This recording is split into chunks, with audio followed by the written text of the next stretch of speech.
Literasi keuangan adalah kemampuan seseorang dalam memahami, mengelola, dan mengambil keputusan yang tepat terkait keuangan pribadi. Hal ini mencakup pemahaman tentang cara mengelola uang, menabung, berinvestasi, berutang secara bijak, serta merencanakan keuangan jangka pendek dan jangka panjang. Simak video ini sampai habis, karena kita akan mendapatkan informasi berharga mengenai literasi keuangan dalam hubungannya. Untuk bertahan hidup di era modern saat ini, literasi keuangan menjadi keterampilan yang sangat penting. Banyak orang yang mengalami kesulitan keuangan bukan karena kurangnya penghasilan, melainkan karena kurangnya pengetahuan dan pemahaman tentang bagaimana mengelola uang secara efektif. Dengan literasi keuangan yang baik, seseorang dapat membuat anggaran, menghindari utang konsumtif, serta menyiapkan dana darurat dan pensiun.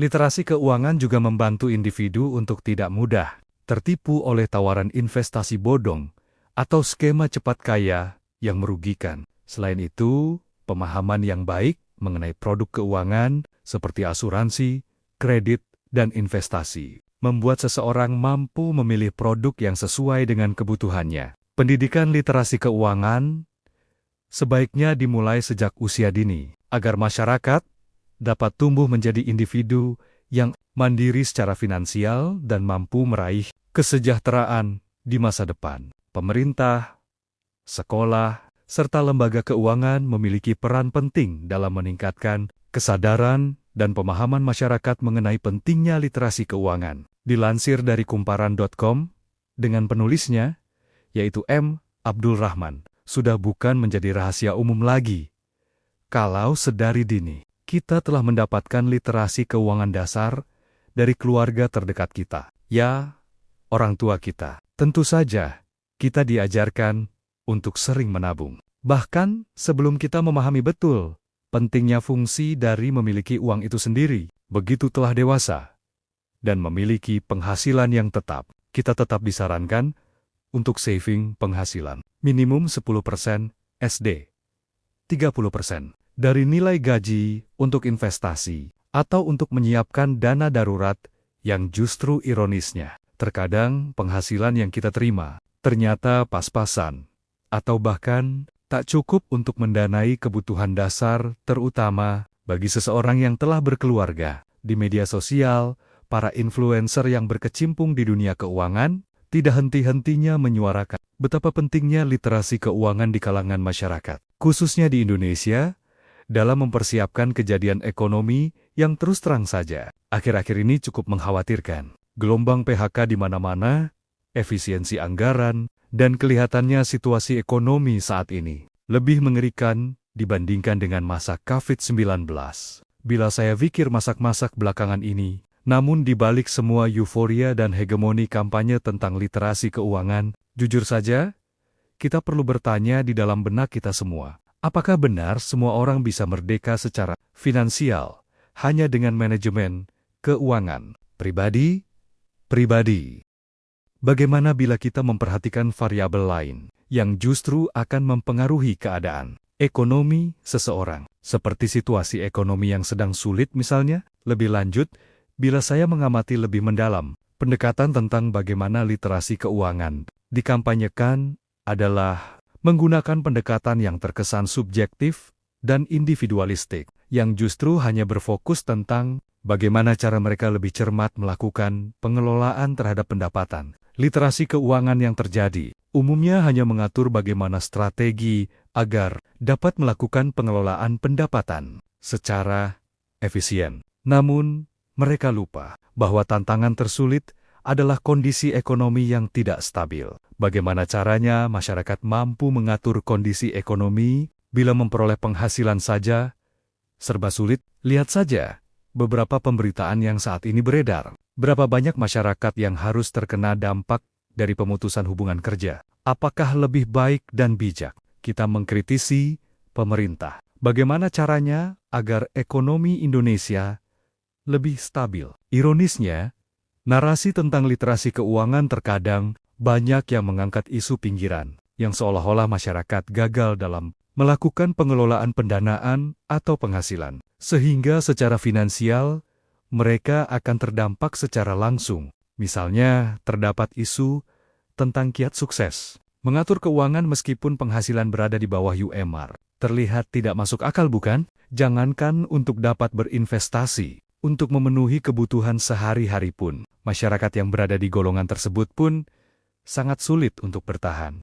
Di samping ada beban hidup yang mereka harus tanggung seperti biaya anak sekolah, biaya kontrakan rumah, bahkan ada beberapa masyarakat yang terpaksa harus melakukan pinjaman online akibat kurangnya pendapatan yang memadai untuk mengcover biaya hidup mereka. Di samping itu, bila kita mengamati di media sosial atau konten digital yang beredar tentang bagaimana cara influencer mengampanyekan konten literasi keuangan, seperti menekankan pada motivasi ketimbang edukasi yang komprehensif. Seperti misalnya membuat judul, "Kita sukses mencapai financial freedom di bawah usia 30 tahun. Kiat mencapai pensiun dini di usia 40 tahun dengan financial freedom," yang menurut saya pribadi hanya menjual harapan ketimbang realitas yang terjadi di tengah kehidupan bermasyarakat. Mereka pun sebetulnya harus sadar bahwa keinginan melakukan pengelolaan keuangan pun pasti ada. Bila mana kondisi ekonomi di Indonesia membaik, ekosistem bisnis yang terus berkembang, lowongan pekerjaan yang melimpah, penghasilan yang stabil. Seperti itu misalnya. Refleksi, kita butuh lebih dari sekedar tips mengatur uang. Yes, saya sangat setuju kalau perencanaan keuangan itu penting, sangat penting. Bahkan, berbekal pengalaman saya sebagai perencana keuangan, kondisi mengelola keuangan merupakan hal fundamental yang dibutuhkan oleh setiap orang di berbagai jenjang penghasilan yang dimiliki. Namun, yang perlu menjadi catatan adalah bagaimana menyikapi di tengah kondisi ekonomi saat ini yang begitu suram. Kalau hanya membahas perencanaan keuangan pribadi, sangat terlihat menyederhanakan sebuah konflik atau masalah. Justru, masyarakat lebih membutuhkan sistem yang adil terutama dalam mendapatkan jaminan sosial dan kesehatan yang layak dari pemberi kerja, upah yang masuk akal di masa yang tidak menentu saat ini, pendidikan gratis yang dapat meringankan beban masyarakat dalam menyekolahkan anak-anaknya, serta layanan kesehatan yang terjangkau. Literasi keuangan harus dibentuk dengan narasi yang lebih baru, seperti masyarakat pun harus disadarkan dengan kondisi politik ekonomi yang terjadi di Indonesia saat ini. Tujuannya adalah agar masyarakat tidak hanya diajarkan untuk mengelola uang, tetapi juga harus memahami konflik dan problem utama. Mengapa mendapatkan penghasilan di masa saat ini sangat sulit? Refleksi ini penting, karena selama masa pendekatan terhadap literasi keuangan seringkali bersifat netral secara politik. Yang umum dibahas adalah kegagalan sistemik dari masyarakat terhadap cara mereka mengelola keuangan, tapi tidak mempertimbangkan faktor eksternal, seperti kondisi dan situasi ekonomi maupun politik di sebuah negara. Misalnya, di Indonesia. Padahal, bila kita mau fair, seluruh aspek pengelolaan keuangan individu sangat dipengaruhi oleh keputusan politik.